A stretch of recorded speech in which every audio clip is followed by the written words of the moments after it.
Shalom, all praises to Yahweh Bashem Yahushai, double honors to the apostles and the others, great millstone. Shalom to the elect. Bashem Rakah Kradash. My name is Chicago from Plaintables Camp. This is the leader Baltimore brother. Holy Bible Defenders. The IOIC calls these Hebrews novices, but uses subtlety on the name. All right. Now, I just watched Beyond 2 minutes and 5 seconds, and the two brothers here use the IUIC is trying to justify. This is an old video, obviously. It's an old video. Well, maybe not so obviously, but he uses the word Christ in Jesus and in the English interpretation as proof of, it sounds like he's justifying why they use the word Christ. All right, that's what it sounds like. So, but the two brothers over here said, well, what does God mean? When you look it up, well, it's interpreted as something, but we rather use the original Hebrew because it has many different meanings, and we're trying to get to the specific meaning to call on the name of the Most High. Call on the name of his son. That's what it sounds like he's saying. Now, I don't even know if they even believe the Lord's name is Yahweh Shai. But the two brothers make a good point, is my point. That when you look words up in the English, they can have multiple meanings or meanings out of context. All right. So let's listen to 24. 25. John chapter 4, verse 25. The woman saith unto him, I know that Messiah is coming. Messiah or Mashiach coming. Go ahead. Which is called Christ. Means the same exact thing? Yes. What does the word God mean? God mean? Right. You look that word God up in the dictionary. What does that word mean? It depends. You look it up in a regular dictionary. It will tell you. I do tell you that it means supreme being.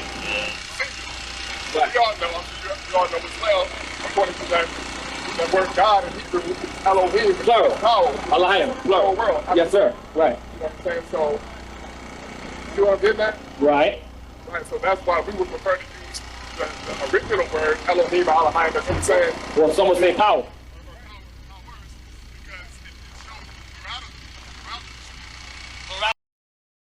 he just said. He said, well, use the original name because you have more of an understanding.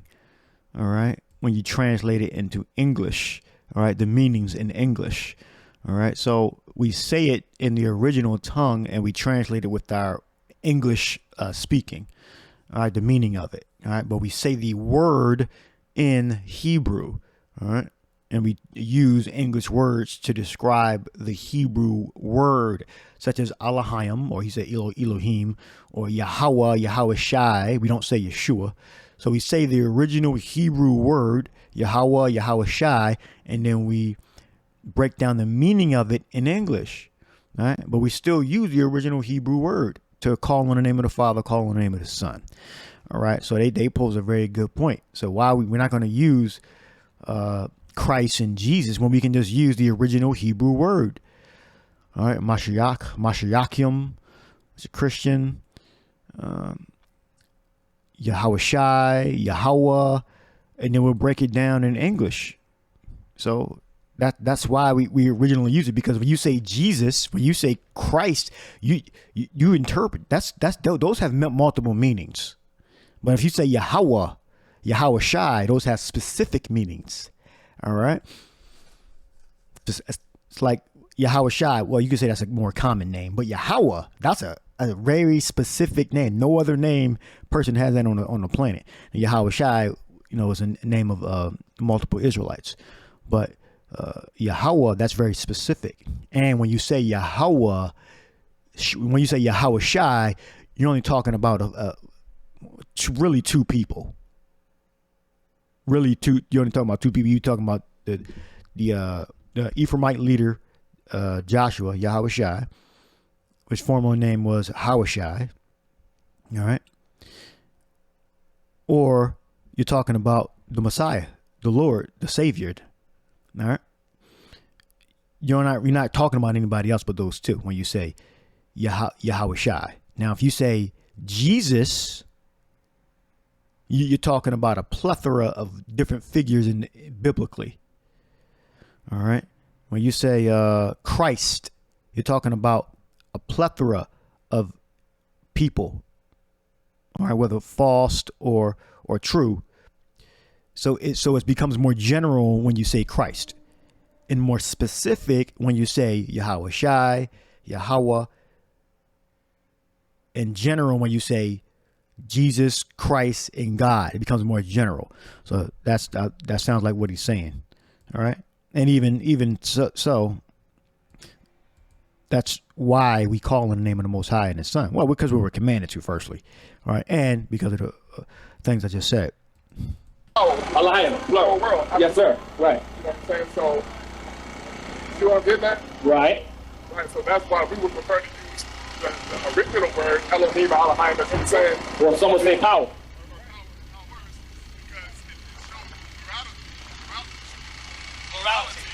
Right. God, so to speak.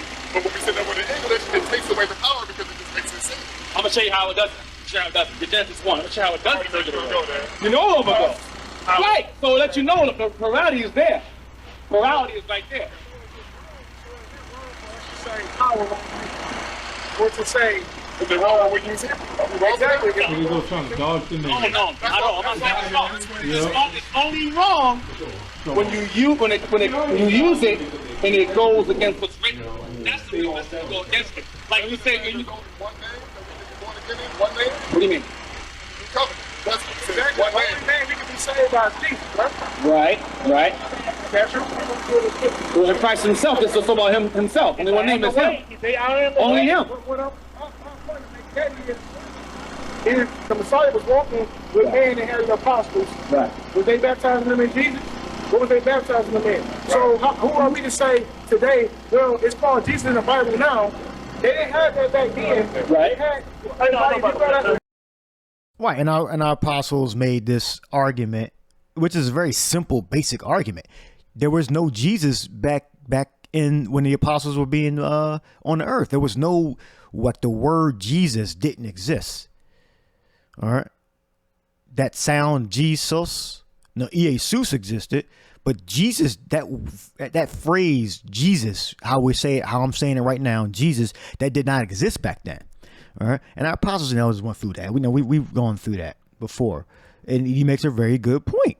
All right, now they're not great Millstone people, but they I heard them say Elohim and Yeshua, or he might have I believe that the IUIC brother may have said Yeshua, but he said Elohim, so they're not great Millstone. That's the point. So they're making very good points. That's why the elder here, cited his video this a couple days ago. with man and had the apostles. Right. Was they baptizing them in Jesus? What was they baptizing them in? So who are we to say today, well, it's called Jesus in the Bible now. They didn't have that back then. Right. They had, what's that, Acts? I think it's Romans, where Paul went to the temple to persecute. The Messiah spoke to him in the Hebrew tongue and said, Saul, Saul, why are you persecuting me? Right. So the whole thing is, if you go back to that time, there wasn't. Right. Again, this is basic stuff that we've gone over. So it's clearly the scriptures say that it was said in Hebrew, but yet they're justifying it because it says it in English. Or a pseudo made up English word, Jesus, a new made up word. Well, I guess all words are made up, right? But we can trace back to when the word was actually made up. So we know for a fact that it wasn't being called upon when the Bible was written. The King James 1611 was written, and the previous versions of the English was written. They weren't saying no Jesus. All right. So what were they saying when the 1611 was written? They weren't saying Jesus, okay? And for the English, they were saying a different word. They were saying Jesus or some similar vernacular. Back when the pages were written in the Greek and the Hebrew, they weren't saying Jesus because that sounds put together didn't exist back then. All right, it's as simple as that. And his brother right here, he's telling the truth. This is an old video.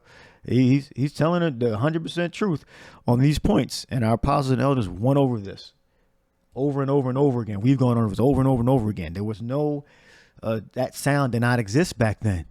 It just didn't. And the thing is, they know it didn't exist back then. So they're choosing to use it because it says it in the English. They're choosing to use it. So if I'm saying it in Spanish, I'll say Jesus. Well, it's only one name under heaven. Jesus, Jesus.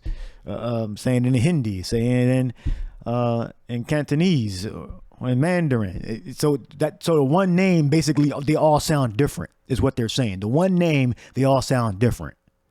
All right. No, the one name, it sounds the same. It's Yahweh. It's one sound. To the temple to persecute, the Messiah said, spoke to him in the Hebrew tongue and said, Saul, Saul, why are you persecuting me? Right. So the whole thing is, if you go back to that time, there wasn't baptizing nobody in the name of Jesus. Now, neither was they calling him. Right. So I don't understand really what's the point of all this. I mean, you said a lot, so I'm going to deal with it. You mentioned that the name Jesus is not mentioned back then. It wasn't mentioned back then. It probably right? was. It probably was. Right, it was Yahshua. It was Yahshua. This is the name. It's like Elohim or Elohim is the title. Yahushua. Right. All right. So we said this, with this logic, why is the IUIC fighting for the so-called black image? Names don't matter, so why the image? Yeah. Because it says it, you know? It says it in English, so they use the English, which is a recently made up English word. It's recent. That can't even be argued. That the word, the sound Jesus is a recently made up word, recently made up sound for English speakers. That sound did not exist back then, referring to the Messiah. Jesus, that did not exist. In 1611 it didn't exist. All right. Because they were using the I. All right. We look up 1611 translation. It has an I there. All right. And then in say 100 AD, 33 AD, 10 BC, these sounds didn't exist. They were saying Jesus if they were trying to describe a Greek version, and if they had the truth, they were just saying Yahweh and then speaking their Greek words, or saying Yahweh and then speaking their Latin. All right. The Howard time is like it's a quote-unquote name. Right, the name, but it's still the name of the title. But it's still a title. What's the difference? If Yahshua means Savior, So what is the Savior? So what's the name? The name is a title. A name is a title, the same That's all thing. the name is, right? The name is a title, yes. That's my point. What he's doing right now is he's making up shit. Right? That's what the IUIC just did. The dude, the tall guy. In other words, the IUIC tricksters is saying the name of the Lord is a title as well, but there's a difference. So he just basically just made that up. He winged it. That's what it sounded like. He winged it really quick. He got it. He just said, whoa, wait a minute. They're right. They're right. You know? Now, they don't have 100% truth, these two. But this is a long time ago. So I don't know what their status is right now. But I'm saying that because they use the word Elohim. All right, that's not the Hebrew we use. So we know they're a little off. But the point here stands that they are 100% correct with their argument. All right. And the IUIC right now is they got cornered into the because they're speaking perfect logic here, that they know for a fact that there was no such sounds as Jesus or Christ. All right. Because English didn't even exist back then. All right. And it's still, let's say if it did, it's still not, the English that was spoken ancient is different from the modern English that we speak today. So I'm pretty sure it would still sound different. All right. But it didn't exist back then. The English sounds of Jesus Christ did not exist back then.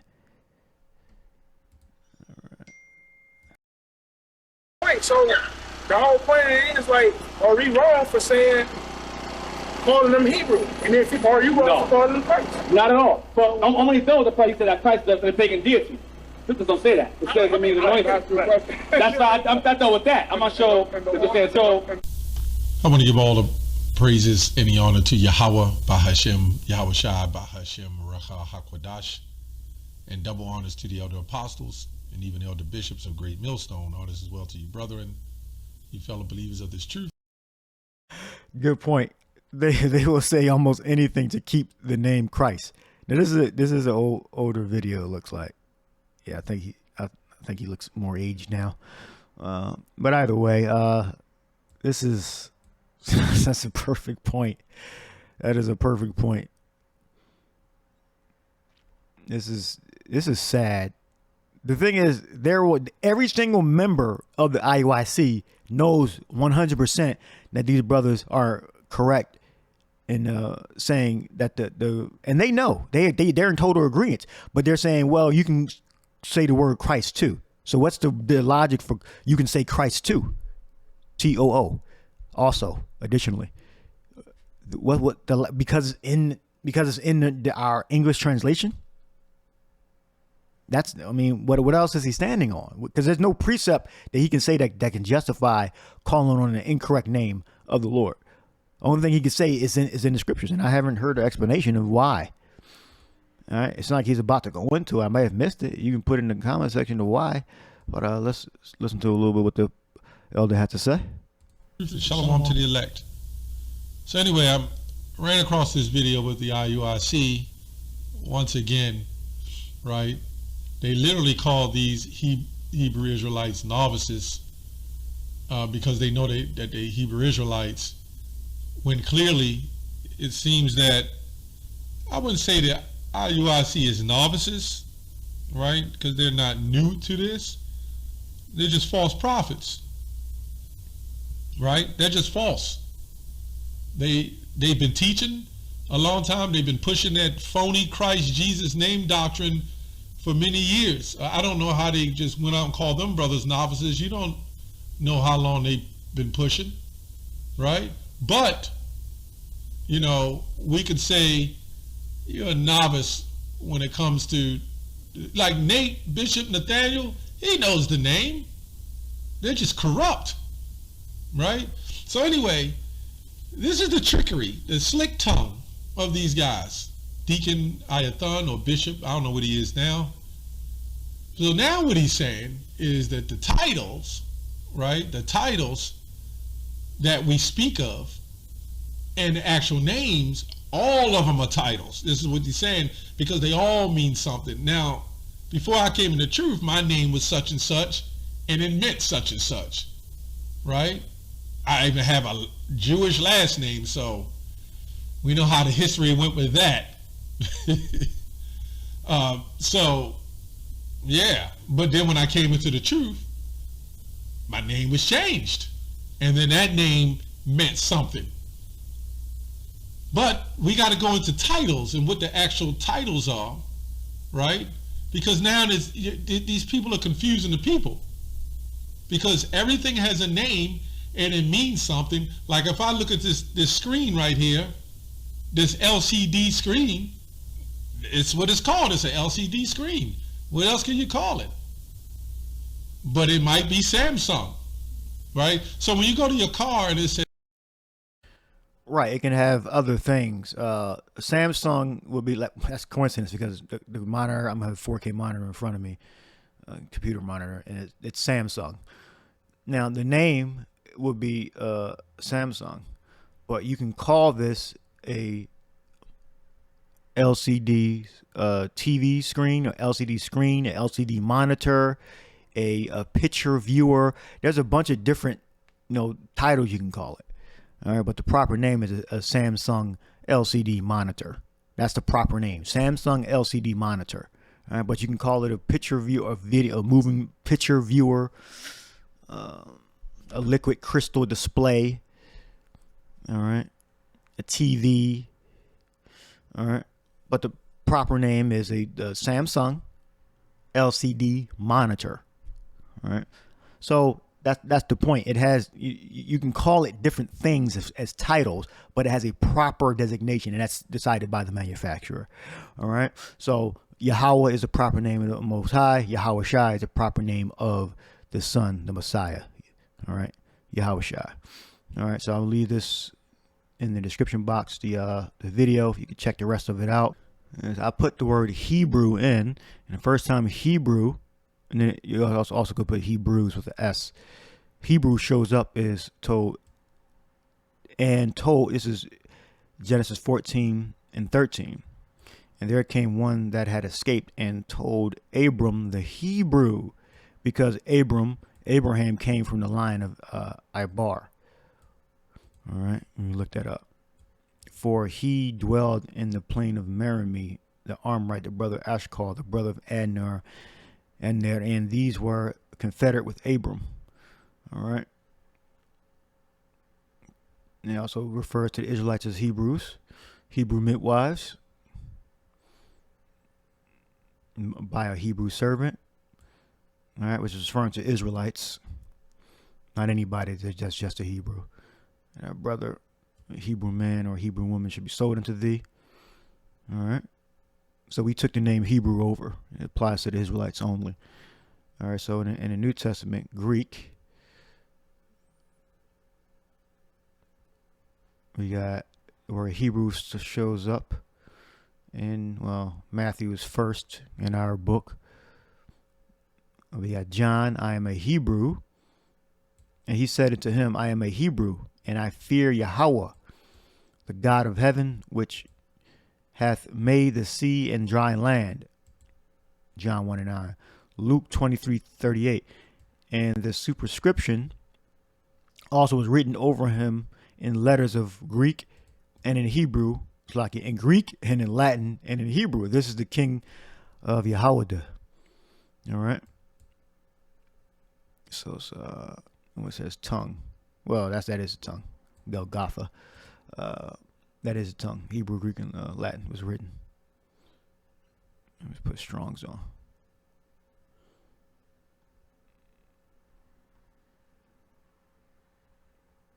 Revelation 19:11, and they had a king over them, which is the angel of the bottomless pit, whose name in the Hebrew tongue is Abaddon, but in the Greek tongue hath his name Apollyon. All right. And even the blue letter goes off. All right. So we got G1447. And we got, that's for Hebrew tongue, G1447. And we have Acts 21:40. And when he had given him license, Paul stood on the stairs and beckoned with the hand unto the people. And when there was made a great silence, he spake unto them in the Hebrew tongue, saying, all right, so we have 1446. So they're all related to each other. G1446, G1447. And this is where Yahweh spoke, Acts 26:14. And I believe he's Paul's telling the events that happened to him in the past. And when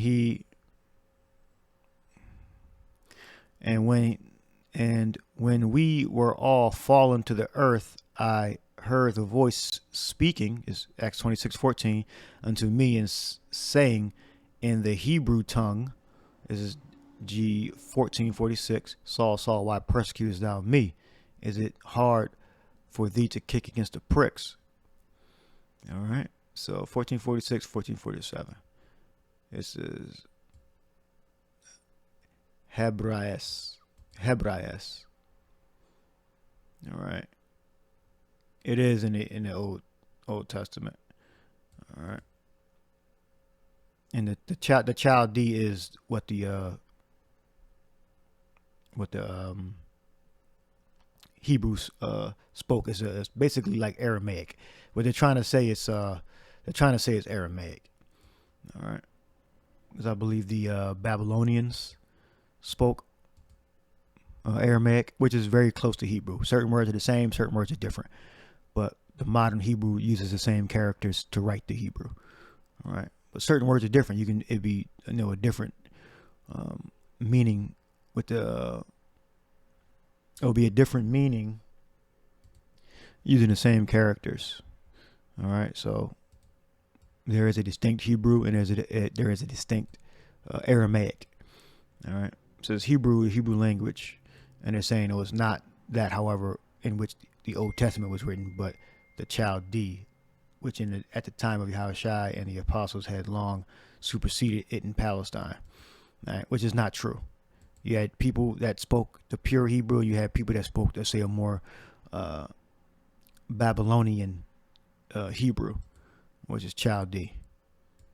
All right, which would be like Aramaic. So they're alluding to that it's Aramaic. So the very fact that they won't put Aramaic there shows you that it's not Aramaic or Chaldee. It's the Hebrew, the original Hebrew that Yahushua spoke and that Paul was speaking. And anytime he would speak to Israelites that had, the Aramaic influence, he could speak to them in that language also. It's not difficult for a person that's multilingual, that has been trained and studied and that is cultured. To go from Hebrew to say Aramaic or Chaldee. You put it in here, Chaldean language, an old name for Aramaic language. So just proving to you that that's what it was or is. All right. So they're basically saying it's Aramaic, not ancient Hebrew, which it's not true. It is ancient Hebrew, because there's a Greek word for Aramaic. All right. And if it was Aramaic, they would have said Aramaic. All right. This is Hebraius. All right.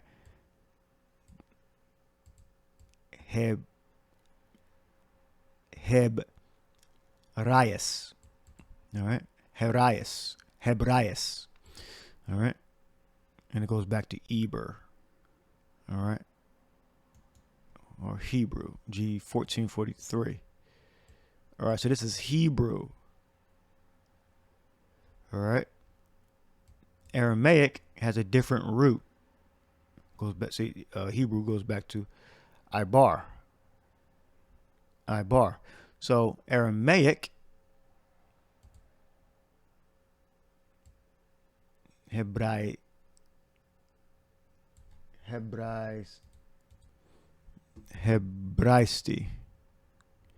Hebraisti,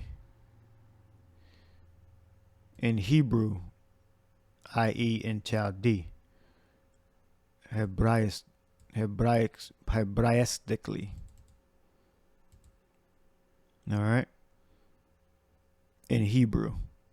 All right. So they're basically trying to say it's like interchangeable, like Hebrew and Aramaic, which it's not. All right.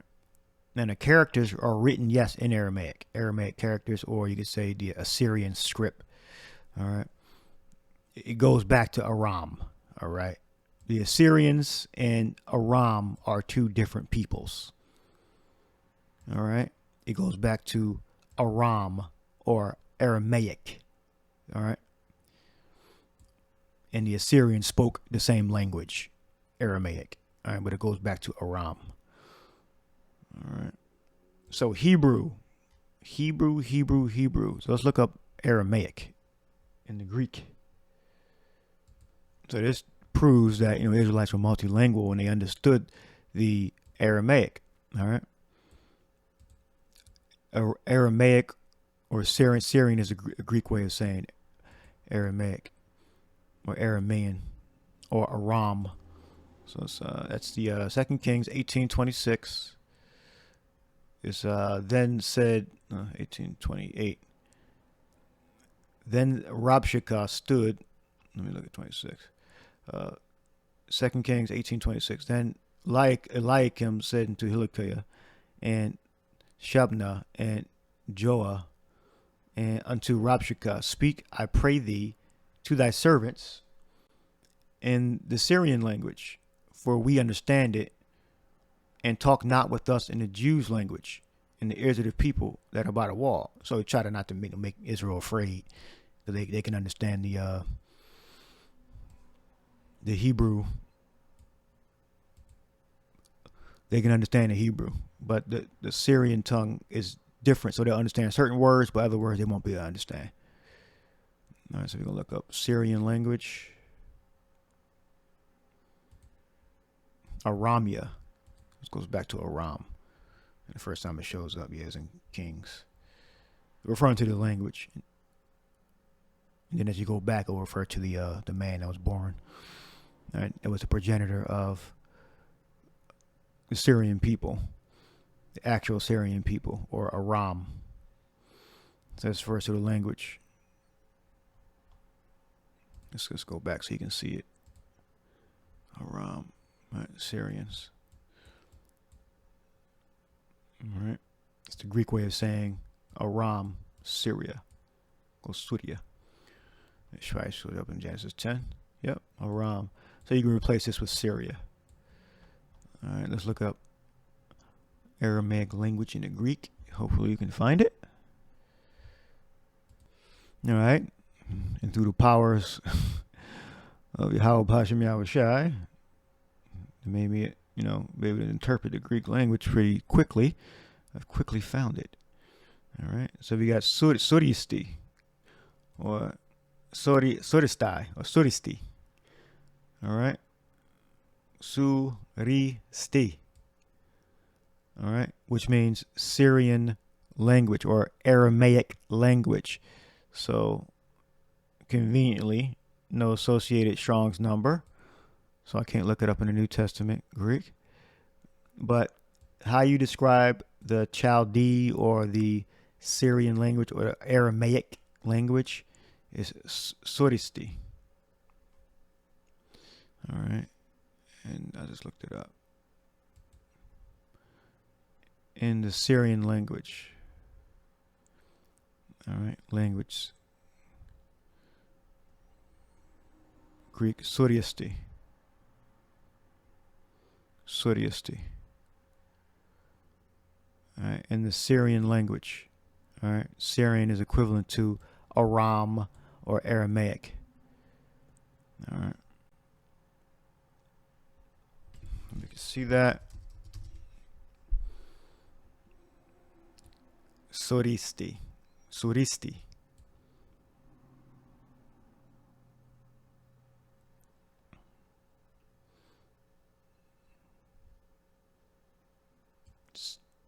Language. In the Syrian language. Okay. Or in the Aramaic language. Now we look up H762. All right. This is proving that the Aramaic, Syrian, and the Hebrew are different languages. So Aramaic and Syrian languages go together. They're the exact language. All right.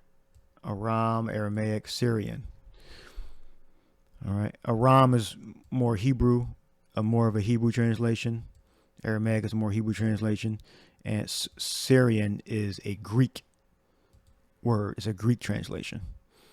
All right. So the Chaldean, this is how we know that the Chaldeans, these were the Babylonians, the Assyro-Babylonians. All right. Then spake, this Daniel 2 and 4, then spake the Chaldeans to the king in Saranic, O king, live forever. Tell thy servants a dream, and we will shew the interpretation. So we know that the language that the Babylonians spoke was Aramaic. All right. Saranic, English translation. Syrian language, Syrian tongue, Syrian language. All right. And we look it up. They all start with all come from Syrian for the English.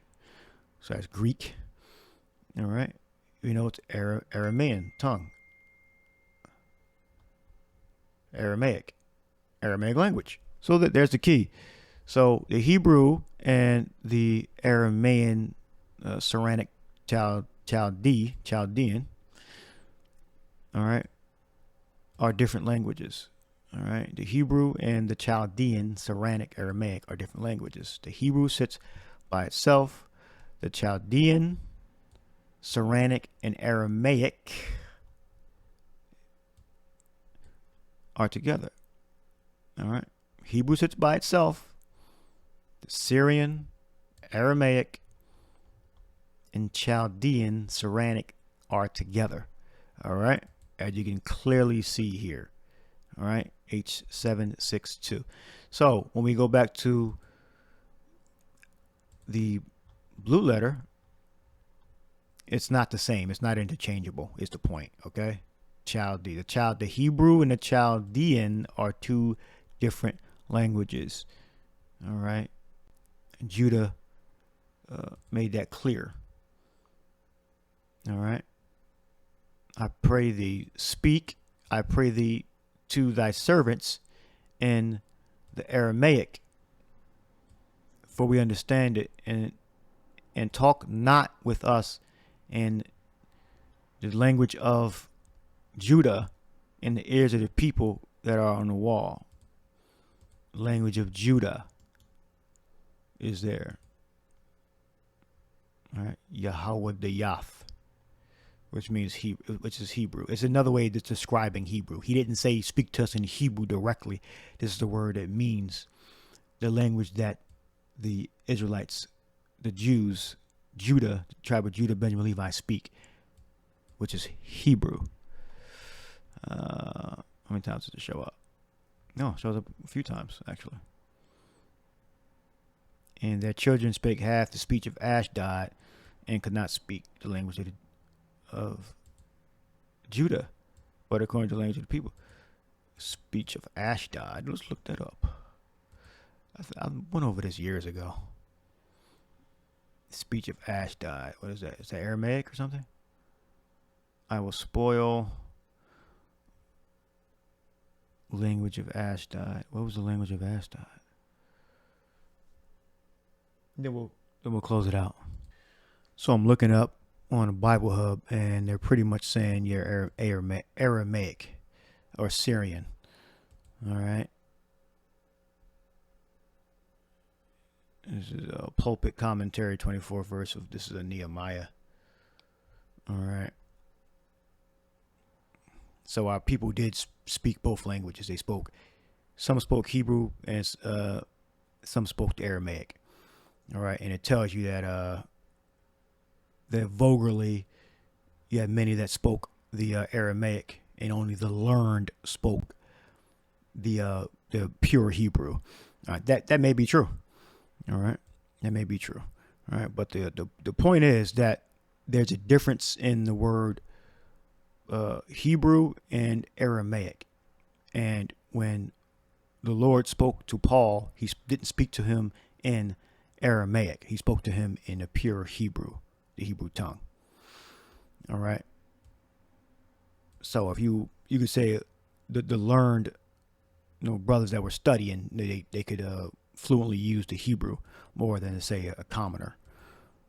All right. And the scriptures are very explicit when it starts to give you the different translations. It tells you in the Hebrew tongue. When it's explicit like that, it's referring to the actual Hebrew tongue. All right. Now, some of these commentaries are going to say, oh, no, they were speaking Aramaic. No. When John goes over Armageddon, Apollyon, when he goes over those translations, all right, it's referring to the actual Hebrew, not Aramaic. All right. Now, in the language of Ashdod, Aramaic. That makes sense. That makes sense. All right. Now, a lot of this commentary is going to say, oh, it was like the blue letter. They agree with the blue letter, or the Hebrew was really talking about Aramaic. No, there's different words that have to be used to describe Aramaic, because Aramaic is Aramaic and Hebrew is Hebrew. It's two different languages, and they're not really even saying it here. dialect of Ashdod, which is Aramaic. So yeah, half the people speaking Aramaic. The sons of tribe of Judah, fortress, tongue or dialect of Ashdod. All right, which Aramaic, which I just looked up. All right, and that's why it's important to know the difference. All right, now mainly the Most High's name Yahweh and Yahweh Shai is more than likely pronounced the same in the Hebrew and Aramaic. So if you want to say Aramaic, you're wrong. But yeah, the name of the Most High Yahweh is still Yahweh. The name of Yahweh Shai is still Yahweh Shai. All right. That's what I was referring to. John's breakdown, Revelation 9:11, and the Hebrew tongue is actually talking about the pure Hebrew tongue. All right, we can prove that real quick. Let's see. 9:11, and they had a king to reign over them, which is the angel of the bottomless pit, whose name in the Hebrew is Abaddon, but in the Greek hath his name Apollyon. Abaddon, of Hebrew origin, Abadwan. All right. So we can't say that the disciples, when they were speaking, that they were speaking Aramaic. Now, I'm sure they could speak Aramaic, and they can also speak Hebrew. Hebrew was their original language. All right, and you had Israelites that spoke Aramaic, and they were bilingual. They speak both. All right, but as John is breaking down the prophecies, all right, when he says Hebrew tongue, this right here proves it. All right, because Abaddon is a Greek transliteration. All right, well, it's a transliteration from Hebrew. All right, G3. Which goes back to H11. Now, I don't see Aramaic here anywhere. This is Hebrew. Abadwan. All right. H. Place of destruction, ruin. Hades. All right. Hebrew. So what language was John speaking? What was the Hebrew, all right, not interchangeable with Aramaic, all right? Hebrew, John was speaking, he wrote the Hebrew down, and it was translated into Greek. But he wrote the Hebrew down because he clearly told you that he was multilingual too. So, yeah, I'm just getting this. He was John spoke Greek. He had to speak Greek. Why the hell would he make a distinction? All right. And if he didn't know full Greek, he knew some words. All right. He knew some words. All right. John spoke and wrote Greek. All right. And they had a king over them, which is an angel of the bottomless pit, whose name in the Hebrew tongue is Abaddon, but in the Greek tongue hath his name Apollyon. So how is a Hebrew Israelite going to know that if he's not multilingual? All right. Or John may have been like us, study certain words, phrases, or John could have very well been a full Greek speaker for all we know. All right. But that proves it here. John knew both languages. All right. So I'll leave that there. So you got a language lesson today, along with how using Christ Jesus doesn't make sense when we have the original tongue, which is different from Aramaic, Saranic, Chaldean. Hebrew is different. Hebrew sits by itself. Then you have the Aramaic, Chaldean, and Saranic. All right. They sit together. So I hope you're edified. Shalom.